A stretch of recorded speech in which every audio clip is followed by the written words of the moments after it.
बासी रोटी। एक धनी परिवार की कन्या तारा का विवाह एक सुयोग्य परिवार में होता है। लड़का पढ़ा लिखा और अति सुंदर लेकिन बेरोजगार था। परिवार की आर्थिक स्थिति बहुत ही अच्छी थी, जिसके कारण उसके माता पिता उसे किसी भी कार्य करने के लिए नहीं कहते थे और कहते थे कि बेटा, तू हमारी इकलौती संतान है, तेरे लिए तो हमने खूब सारा धन दौलत जोड़ दिया है और हम कमा रहे हैं, तू तो बस मज़े ले। इस बात को सुनकर लड़की तारा बेहद चिंतित रहती, मगर किसी से अपनी मन की व्यथा कह नहीं पाती। एक दिन एक महात्मा जो 6 माह में फेरी लगाते थे, उस घर पर पहुंच गए और बोले, माई, एक रोटी की आस है। लड़की तारा रोटी लेकर महात्मा फकीर को देने चल पड़ी। सास भी दरवाजे पर ही खड़ी थी। महात्मा ने लड़की से कहा, बेटी, रोटी ताज़ा है या बासी? लड़की तारा ने जवाब दिया कि महाराज, रोटी बासी है। सास वहीं खड़ी सुन रही थी और उसने कहा, हरामखोर, तुझे ताजी रोटी भी बासी दिखाई पड़ रही है। महात्मा चुपचाप घर से मुख मोड़कर चल पड़ा और लड़की तारा से बोला कि बेटी, मैं उस दिन वापस आऊँगा जब रोटी ताजी होगी। समय व्यतीत होता गया और तारा के पति को कुछ समय बाद रोजगार मिल गया।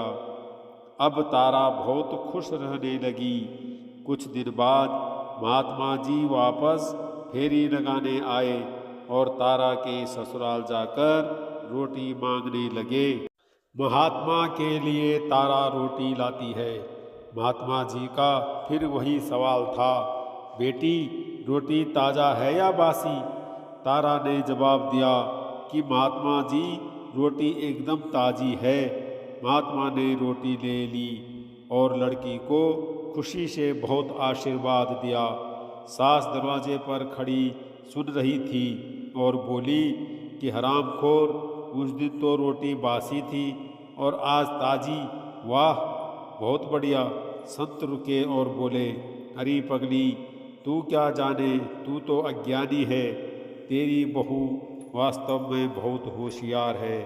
जब मैं पहले आया था तो इसने रोटी को बासी बताया था, क्योंकि यह तुम्हारे जोड़े और कमाए धन से गुजारा कर रहे थे, जो इनके लिए बासी था।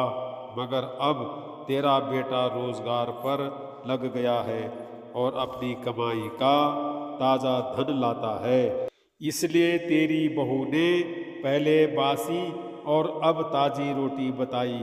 सास महात्मा के पैरों में गिर पड़ी और उसको ताजी बासी का ज्ञान व अपनी बहू पर गर्व हुआ। माँ बाप का जुड़ा धन किसी ओखे झोंके के लिए होता है जो बासी होता है। काम तो अपने द्वारा कमाए ताज़ा धन से ही चलता है।